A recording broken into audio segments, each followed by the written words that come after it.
মৃতের প্রতি জীবিতদের শেষ দায়িত্ব হলো তার নামাজের জানাজা পড়ে তাকে কবরস্থ করা।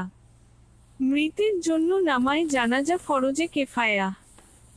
যদি মহল্লার কোন একজন তা আদায় করে দেয় তবে সকলের পক্ষ হতে তা আদায় হয়ে যাবে, আর যদি কেউ না পড়ে তবে সকলেই গুনাহগার হবে।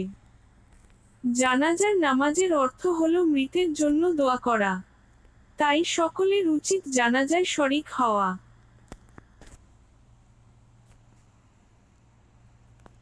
জানাজার নামাজের শর্ত।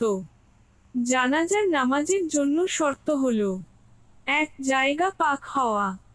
2. কাপড় পাক হওয়া। 3. সতর ঢাকা। 4. ক্যাবলামুখী হওয়া। 5. মৃত ব্যক্তি পুরুষ না মহিলা তা জেনে নিয়ত করা। 6. ইমাম প্রাপ্তবয়স্ক হওয়া। 7. মাইয়েত মুসলমান হওয়া। 8. শবদেহ পবিত্র হওয়া। 9. কাফন পবিত্র হওয়া। 10. মৃতের খাট মাটির উপর থাকা। 11. মৃতের সতর ঢাকা থাকা।